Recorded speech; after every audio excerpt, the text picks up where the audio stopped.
Hey everyone, I'm Mike. If you're new to my channel, for all the loyal viewers and subscribers, welcome back. Today I'd like to talk about the many reminders that we as survivors, us, must not forget after the narcissistic abusive relationship or relationships, plural. If this video resonates with you or you can relate, please like, smash the thumbs up, comment your thoughts and opinions and wisdom down below. And please subscribe. Thank you very much in advance. So let's get into it without further ado.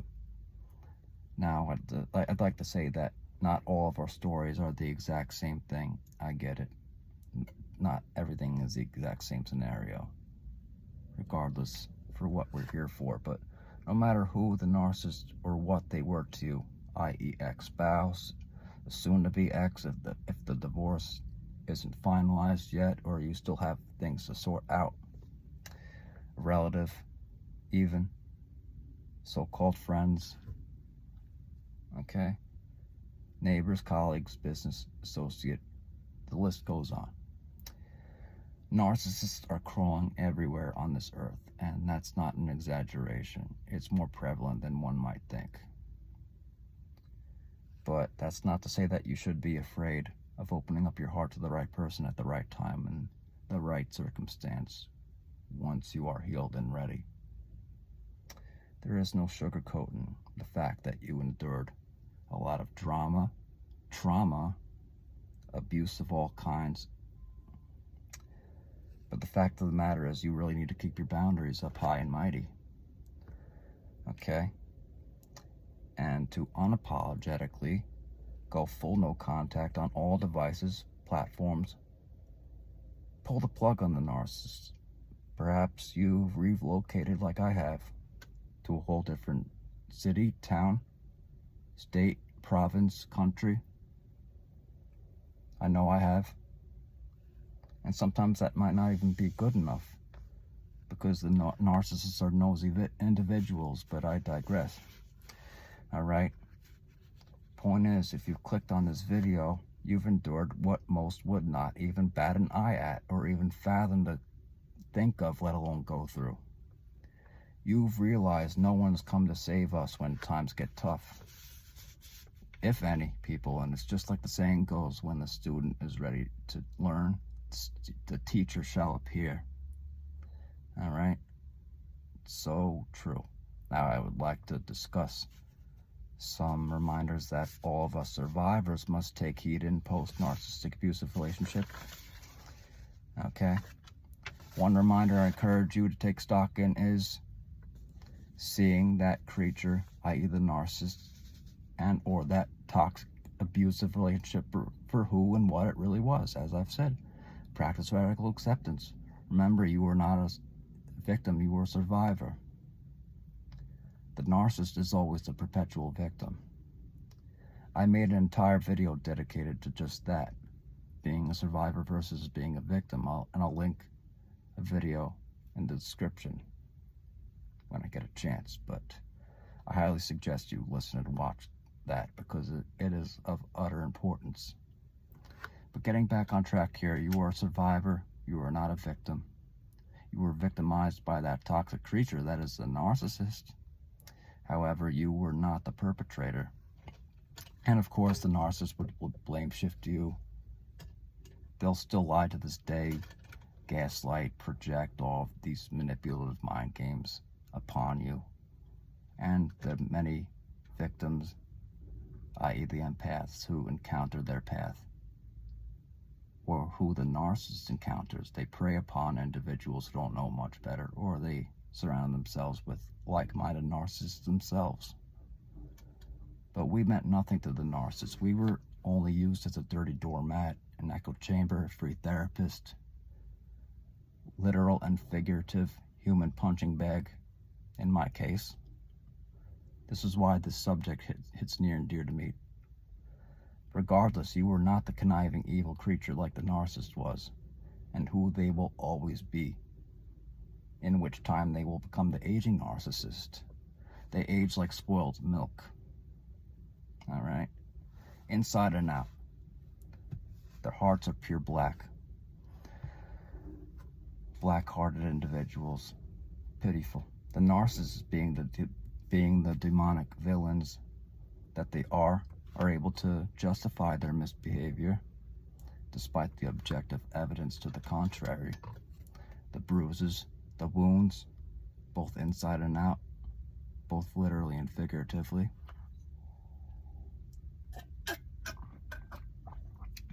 Excuse me. To justify their misbehavior, to no avail, despite the objective evidence to the contrary. The screenshots of the narcissist text messages, the abusive voicemails, the angry rhetoric, the emails, whatever else. But the receipts will indeed show a whole different picture, not in favor of the narcissist. Lies run sprints, but the truth runs marathons. Remember that. They can't change for you or for anyone else, and they are completely incapable of redemption. Remember, there are two sides to every story, but the narcissist only cares about their version. All right? They only care about themselves. That goes without saying. Their version wherein they smeared you, mentally, emotionally, verbally, abused you, perhaps even physical at that time. Hopefully you're out of there at this point. My heart sincerely goes out to anyone who is still stuck. But the narcissist only cares about their version. Again, at the end of the day, though, you win. You have won. The narcissist, they got to put the nickel in the jukebox and they got to dance the song. They face the consequences of their own doing. What goes around comes around. On to my next point. All right? You're a truth teller, not the narcissist. The narcissist is a liar, compulsive liar, cheater, master-manipulator. Despite the many times the narcissist attempts to rewrite history on you for other people in their lives, present or not, narcissist or not, because the narcissist loves to surround themselves with people of their own company. And I use that term, people or persons, loosely in regards to the narcissist, because they are nothing but pitiful, evil creatures. I have no respect for these types of people, these creatures. Excuse me. The narcissist knows full well what they're doing, what they're doing to you. They know damn well. And it's only a matter of time, as I've stated in the past, that other people, i.e. empaths, will wake up and smell the coffee of the narcissist, unless, of course, they're narcissists themselves. But we don't claim them. Like I said, they are nothing more or less than creatures.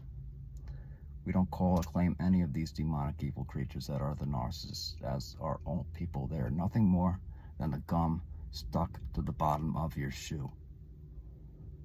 Notwithstanding all the other burdens, broken hearts, and inconveniences they have caused others in their lives. Your story is valid. Your story is genuine. Your story is true. All of which the narcissist can't be. They can't be genuine. They can't be truthful. And they can't be valid. Now on to my next point. Becoming narcissist-proof. Okay? Or otherwise becoming un-hooverable.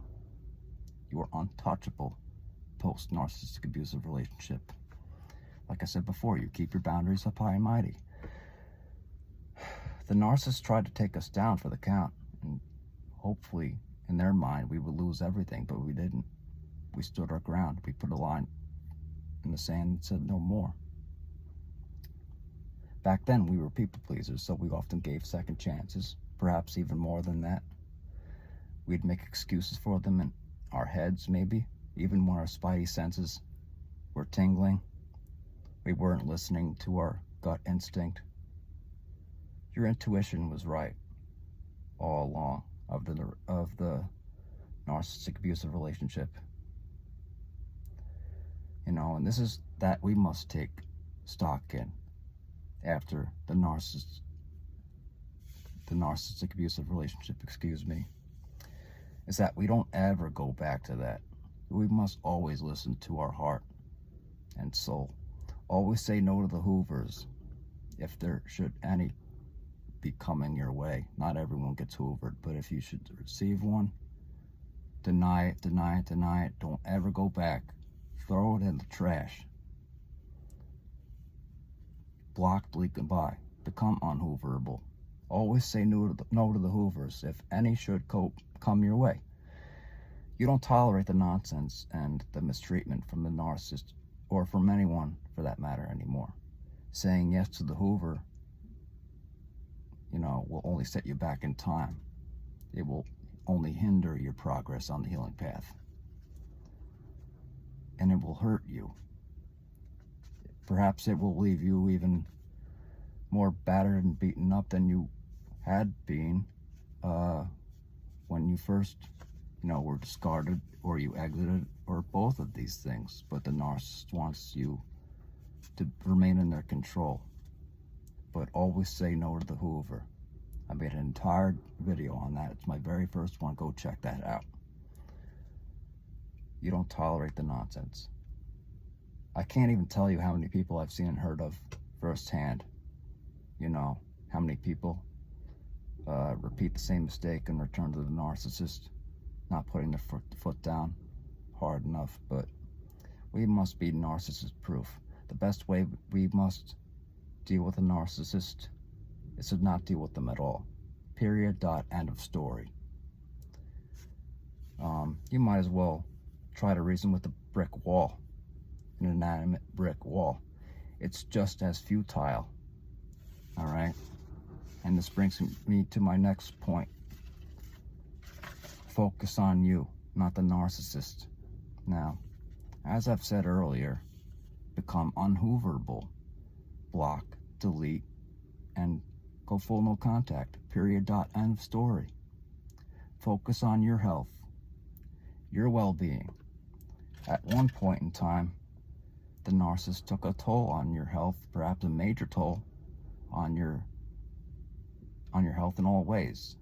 Physically, physiologically, psychologically, emotionally, financially, mentally, so on and so forth. Do healthy activities or pick up old hobbies and enjoyments the narcissist perhaps didn't want you to enjoy when you were with them. Pick up the things and do the things that you have made for yourself, or the hobbies that make you happy, that bring a bright shining light into your heart again. Keep an open mind here. The healing path may take a while, whether it's 6 months, whether it's a year, whether it's 2 years, 9 months, I can't tell you. It's different for everybody, who knows. But keep an open mind here. Don't get discouraged, and that you will stop caring less and less about the narcissist, and you will be able to focus on yourself. Distract yourself, go outside, read a book, do whatever makes you happy, even watch TV, do something. There's so much to see and do other than contend with a toxic individual who can't be saved. All right? Be proud of yourself if you're on the healing journey. And if you're on the healing path still, I pray for your full recovery. I keep you in my thoughts. And we must become what I call narcissist-proof, or narc repellent. Surround yourself with those who reciprocate, who support you, who do love and care about you. They're all action, no talk. Their actions match their words. It's not just a take scenario. The narcissist was all talk, no action. Instead of stonewalling and giving you no closure, or giving you the silent treatment, you use logic over emotionally driven thinking. Okay? Join a community, go outside. Like I said, do some deep breathing, go exercise, do some mindful meditation. Take charge of yourself. So, in conclusion, those are just some of the things, the many reminders that we must take stock in post-narcissistic abusive relationship. I appreciate you all watching. I love you. Please like, comment, and subscribe. You know, if you'd like to, join this path, walking on this healing journey together. I love you all. This is Mike signing out. I love you all. God bless. Take care. Bye-bye.